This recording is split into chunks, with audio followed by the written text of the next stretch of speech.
Report में कांग्रेस की राष्ट्रीय महासचिव ने जबलपुर से विधानसभा चुनाव प्रचार अभियान की शुरुआत की है। उन्होंने अपने चुनावी संबोधन में जनता से 6 वादे भी किए हैं। दरअसल प्रियंका गांधी ने मध्य प्रदेश में चुनाव प्रचार का आगाज करते हुए प्रदेश की जनता से ताबड़तोड़ 6 वादे कर डाले। उन्होंने मुफ्त बिजली से लेकर पुरानी पेंशन योजना की बहाली तक की बात कही है।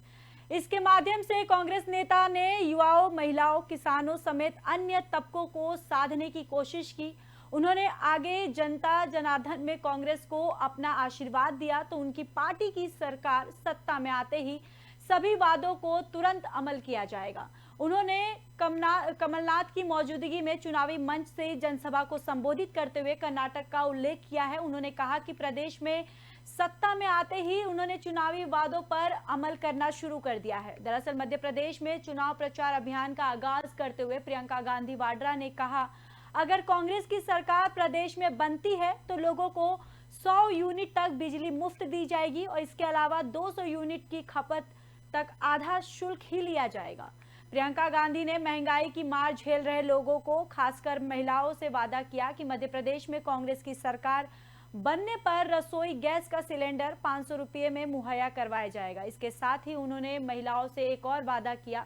उन्होंने कहा कि सत्ता में आने पर महिलाओं को 1500 रुपये प्रति माह दिया जाएगा ताकि वह वित्तीय रूप से आत्मनिर्भर बनने के दिशा में कदम बढ़ा सके। कांग्रेस की राष्ट्रीय महासचिव प्रियंका गांधी वाड्रा ने ओल्ड पेंशन स्कीम को लेकर भी बड़ा दावा किया है। उन्होंने जनसभा को संबोधित करते हुए कहा कि प्रदेश में कांग्रेस की सरकार बनने पर पुरानी पेंशन व्यवस्था को फिर से बहाल की जाएगी। बताते चले कि सरकार कर्मचारी पुरानी पेंशन व्यवस्था को बहाल करने की लगातार मांग कर रहे प्रियंका गांधी ने इस घोषणा के साथ ही नौकरी पेशा मध्य वर्ग को कांग्रेस की ओर आकर्षित करने की कोशिश की है। उन्होंने बताया कि जहां कांग्रेस की सरकार है वहां ओल्ड पेंशन स्कीम को लागू किया गया है। वही चुनाव प्रचार अभियान के तहत जबलपुर पहुंची प्रियंका गांधी ने शिवराज सरकार और बीजेपी पर हमला बोला। उन्होंने कहा कि सबने डबल और ट्रिपल इंजन की सरकार देख ली है। कांग्रेस नेता बीजेपी पर हमला बोलते हुए कहा कि बेरोजगारी और महंगाई युवाओं के साथ ही आम लोग परेशान हैं। उन्होंने चुनावी वादों में किसानों का भी पूरा ध्यान रखा। उन्होंने कहा कि कांग्रेस की सरकार आई तो किसान कर्ज माफी योजना को आगे बढ़ाया जाएगा। जिन किसानों को कर्ज माफी योजना का लाभ नहीं मिला है उन्हें इसका लाभ दिया जाएगा। साथ ही साथ आपको बताते चले कि किसान कर्ज माफी का मुद्दा प्रदेश के लिए ये बड़ा मसला रहा है। तो आपको बताते चले कि मध्य प्रदेश में आज प्रियंका गांधी वाड्रा ने रैली की है, जहां पर उन्होंने लोगों को संबोधित किया। इस दौरान उन्होंने कहा है कि अगर हमारी सरकार मध्य प्रदेश में बनती है तो हम ओल्ड पेंशन स्कीम लाएंगे और हम फ्री बिजली देंगे। साथ ही साथ बताते चले कि उन्होंने कहा कि 100 यूनिट तक बिजली मुफ्त दी जाएगी। इसके अलावा 200 यूनिट की खपत तक आधा शुल्क ही लिया जाएगा। प्रियंका गांधी ने महंगाई की मार झेल रहे लोगों को, खासकर महिलाओं को वादा किया कि मध्य प्रदेश में कांग्रेस की सरकार बनने पर रसोई गैस का सिलेंडर 500 रुपये में मुहैया कराया जाएगा। और इसके साथ ही उन्होंने महिलाओं से एक और वादा किया। उन्होंने कहा कि अगर सत्ता में आने पर महिलाओं को 1500 रुपये प्रति माह दिया जाएगा ताकि वह वित्तीय रूप से आत्मनिर्भर बनने का दिशा में कदम बढ़ा सके। वहीं कांग्रेस की राष्ट्रीय महासचिव प्रियंका गांधी वाड्रा ने ओल्ड पेंशन स्कीम को लेकर भी बड़ा दाव किया है। उन्होंने ये वादा किया कि जनसभा को संबोधित करते हुए कहा कि प्रदेश में कांग्रेस की सरकार बनने पर पुरानी पेंशन व्यवस्था को फिर से बहाल की जाएगी। साथ ही साथ बताते चले कि कर्मचारी पुरानी पेंशन व्यवस्था को लेकर बहाल करने की लगातार मांग कर रहे हैं। वहीं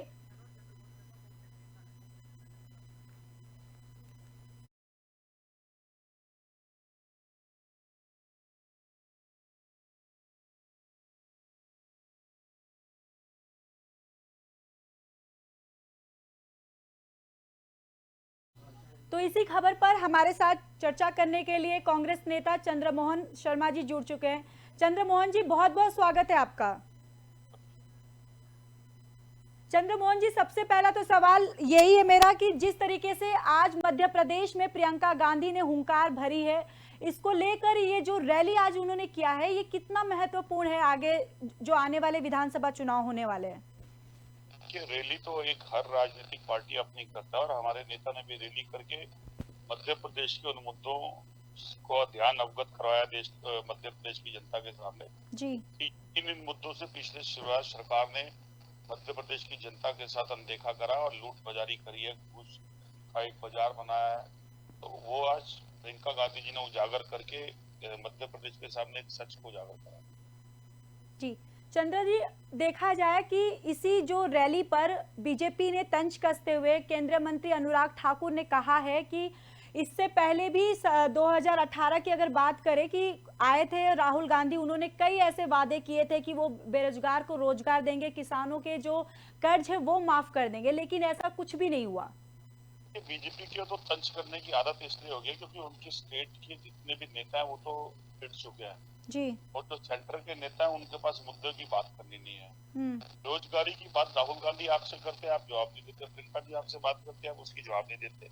स्टेट के आपके नेता करप्शन में लिप्त हैं, उन्होंने स्टेट का हाल क्या कर रखा है उसका पर्दा छुपाने के लिए आप इस तरह की नित नई बातें करते हैं। तो भाजपा खुद अपने बयानों के अंदर फंसी हुई है, इसलिए वो इस तरह से हमला करने की कोशिश करती है, जो बिल्कुल भी नहीं। क्योंकि 2014 की भूमिका को देखो और आज 10 साल होने को आ रहे हैं जी। तो आपने देश को दिया क्या है?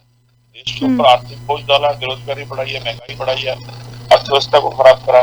वो बीजेपी भाजपा का तो अपना वो है, उसके लिए वो कहते रहे हम अपना काम करें। जी चंद्र जी, अगर वही देखें कि इससे पहले भी कि कांग्रेस की सरकार को बीजेपी गिराने की कोशिश की थी, अगर इससे पहले के हम देखें और कहीं ना कहीं वो गिराने में कामयाब भी हुए थे कि कई विधायक बीजेपी में शामिल हो गए थे और शिवराज की सरकार वहां पर बन गई थी। इसको आप किस तरीके से देख रहे हैं? आगे आप लोगों की क्या रणनीति होगी? हमारी रणनीति तो इलेक्शन लड़ने की है और जो लोग चोर तरीके के साथ संविधान का उल्लंघन करते हैं और रात के अंधेरे में सरकारें गिरा देते हैं, ऐसे लुटेरों को तो जनता जवाब देती है और देती रहेगी जी। और हम अपनी तरफ से अपनी कोशिश करेंगे और ये स्टेट की जनता फिर हमें चुन के भेजेगी। अगर फुल मेजोरिटी में आएंगे तो ऐसे चोरों को जगह मिलने मिलेगी। ये रैली कितनी महत्वपूर्ण है जिस तरीके से देखा जाए कि क्या बीजेपी के जो वोटर्स है उनमें सेंध लगाने के लिए? हमारे को अपने मध्य प्रदेश के जनमानस तक अपनी बात को पहुंचाना है, चाहे वो बीजेपी का सपोर्टर हो चाहे वो किसी का भी सपोर्टर हो। कांग्रेस अपनी नीति से कार्य कर रही है, प्रियंका गांधी जी अपनी नीति से कार्य कर रही है जी। हम अपने एजेंडे से काम कर रहे हैं और सरकार की नाकामियों को सूबे के अंदर जन जन तक जाकर पहुंचाएंगे। चंद्रमोहन जी, बहुत बहुत धन्यवाद हमारे साथ जुड़ने के लिए, इस चर्चा में शामिल होने के लिए। तो आपको बताते चले कि मध्य प्रदेश में प्रियंका गांधी ने आज हुंकार भरी है और साथ ही साथ आपको बताते चले कि उन्होंने लोगों को संबोधित किया है। उन्होंने कहा है कि अगर हमारी सरकार आती है तो हम फिर से पुरानी पेंशन को लेकर आएंगे और साथ ही साथ हम महिलाओं को 1500 रुपया भी देंगे और बेरोजगार को हम रोजगार देंगे। वहीं प्रियंका गांधी ने इस घोषणा के साथ ही नौकरी पेशा मध्य वर्ग को भी कांग्रेस की ओर आकर्षित करने की कोशिश की है। उन्होंने बताया कि जहां कांग्रेस की सरकार है वहां ओल्ड पेंशन स्कीम को लागू किया जाएगा। चुनाव प्रचार अभियान के तहत जबलपुर पहुंची प्रियंका गांधी ने शिवराज सरकार और बीजेपी पर हमला बोला। उन्होंने कहा कि सबने डबल और ट्रिपल इंजन की सरकार देख ली। कांग्रेस नेता ने बीजेपी पर हमला बोलते हुए कहा कि बेरोजगारी और महंगाई युवा के साथ ही आम लोग परेशान हैं। उन्होंने चुनावी वादों में किसानों का पूरा ध्यान रखा है। उन्होंने कहा कि कांग्रेस की सरकार आई तो किसान कर्ज माफी योजना को आगे बढ़ाया जाएगा। जिन किसानों की कर्ज माफी योजना का लाभ नहीं मिला है उन्होंने इसका लाभ दिया जाएगा। साथ ही साथ बताते चले कि किसान कर्ज माफी का मुद्दा प्रदेश के लिए एक बड़ा मसला है। तो मध्य प्रदेश में आज प्रियंका गांधी ने चुनावी रैली किया है और इस दौरान उन्होंने लोगों को संबोधित किया। साथ ही साथ उन्होंने लोगों को संबोधित करते हुए उन्होंने कहा है कि अगर उनकी सरकार आती है तो वो सिलेंडर 500 रुपया मुहैया कराया जाएगा लोगों को। और साथ ही साथ महिलाओं से एक और वादा किया। उन्होंने ये भी कहा कि सत्ता में आने पर महिलाओं को 1500 रुपया प्रति माह दिया जाएगा ताकि वह वित्तीय रूप से आत्मनिर्भर बनने की दिशा में कदम बढ़ा सके। कांग्रेस की राष्ट्रीय महासचिव प्रियंका गांधी वाड्रा ने ओल्ड पेंशन स्कीम को लेकर भी बड़ा वादा किया है। उन्होंने जनसभा को संबोधित करते हुए कहा कि प्रदेश में कांग्रेस की सरकार बनने पर पुरानी पेंशन व्यवस्थाओं को फिर से बहाल की जाएगी। साथ ही साथ हम आपको बताते चले कि सरकार कर्मचारी पुरानी पेंशन व्यवस्था को बहाल करने की लगातार मांग कर रहे हैं, जहां पर प्रियंका गांधी ने इस घोषणा के साथ ही नौकरी पेशी मध्य वर्ग को कांग्रेस की ओर आकर्षित करने की कोशिश की है। दरअसल उन्होंने बताया कि जहां कांग्रेस की सरकार है वहां ओल्ड पेंशन स्कीम को लागू किया जाएगा। चुनाव प्रचार अभियान के तहत जबलपुर पहुंची प्रियंका गांधी ने शिवराज सरकार और बीजेपी पर हमला बोलते हुए उन्होंने कहा है कि सबने डबल और ट्रिपल इंजन की सरकार देख ली है। कांग्रेस नेता ने बीजेपी पर हमला बोलते हुए कहा कि बेरोजगारी और महंगाई युवा के साथ ही आम लोग परेशान है और उन्होंने चुनावी वादों में किसानों का पूरा ध्यान रखा है। उन्होंने कहा कि कांग्रेस की सरकार आई तो किसान कर्ज माफी योजना को आगे बढ़ाया दिया जाएगा।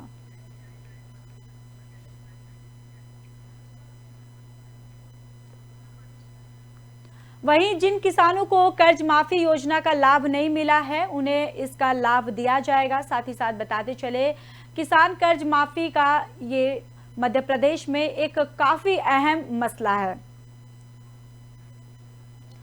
तो बताते चले कि आज मध्य प्रदेश में प्रियंका गांधी ने चुनावी रैली किया है। इस दौरान उन्होंने लोगों को संबोधित किया। साथ ही साथ आपको बताते चले कि उन्होंने लोगों से वादा किया है कि अगर उनकी सरकार आती है तो वो बेरोजगार को रोजगार देंगे और साथ ही साथ वो पुरानी पेंशन स्कीम को भी लेकर आएंगे।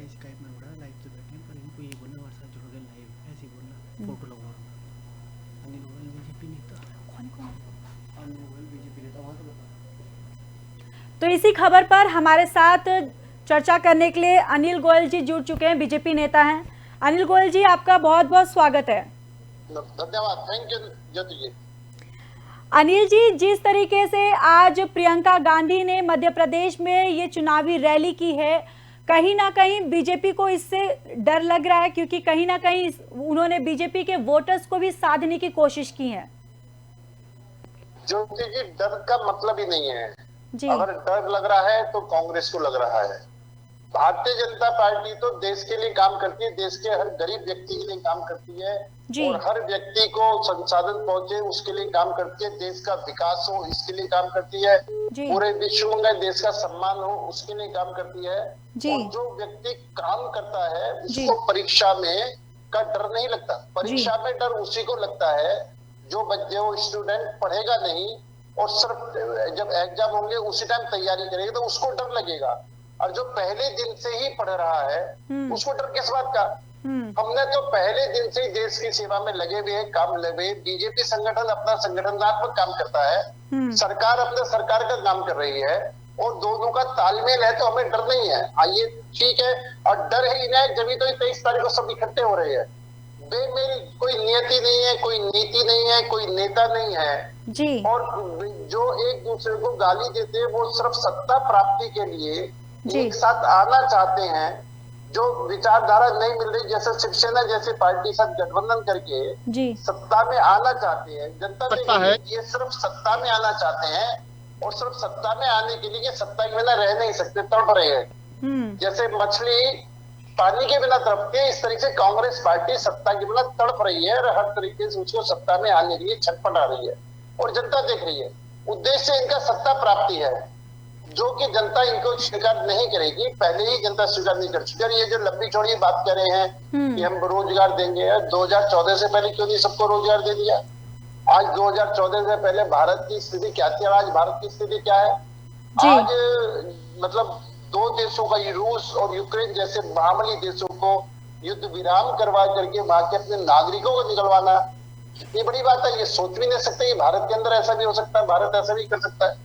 जिस तरीके से विदेशों में हमारे लोग फंसे होते हैं और हमारे सरकार के लोग अपने देश के भी लोगों को निकाल लाते हैं, दूसरे देशों को लोगों को निकाल लेता है, ये भारत देख रहा है। आज कोविड काल के अंदर इंजेक्शन बनाना और प्रत्येक भारतवासी को इंजेक्शन लगाना, 200 करोड़ इंजेक्शन लगाने, 220 करोड़, ये नरेंद्र मोदी की सरकार कर सकती है। जहां सही मायनों में जहां मोदी है वही मुमकिन है। धारा 370 मोदी सरकार ही हटा सकती है। राम में अयोध्या मंदिर बनने का निर्माण मोदी सरकार ही कर सकती है। ये कहीं स्पष्ट नीति नहीं है। ये तय करें कि हम राम मंदिर जो मंदिर का निर्माण है उसके समर्थक में है या विरोध में है? एक ही बात बता देंगे। इनका प्रधानमंत्री उम्मीदवार कौन है ये बता दें, कौन सी पार्टी का प्रधानमंत्री बनेगा ये बता दें। कोई नियत नहीं है, कोई विचारधारा नहीं है। बेमेल गठबंधन इसलिए डरे हुए हैं और डर करके सबको इकट्ठा, भानुमति को कुंभा इकट्ठा कर रहे हैं, कहीं कीट कहीं का रोड़ा, भानुमति ने कुंभा जोड़ा, और ये माहौल बनाने की कोशिश कर रहे हैं कि हम डर रहे हैं। डर हम नहीं रहे, डर ये खुद रहे। लेकिन अनिल जी आज वो जमकर बीजेपी पे बरसी भी है। उन्होंने कहा है कि मोदी जी गालियों की तो लिस्ट बनाए हैं लेकिन उन्होंने भ्रष्टाचारियों की लिस्ट नहीं बनाई। और साथ ही साथ और एक बात बता दूं कि कांग्रेस सांसद प्रमोद तिवारी ने भी बीजेपी पर उन्होंने कहा है तंज कसते हुए कि बीजेपी फेकू पार्टी है। इसको आप किस तरीके से देखते हैं? सवाल क्या है कि ये अपने गिरहवान में झांके।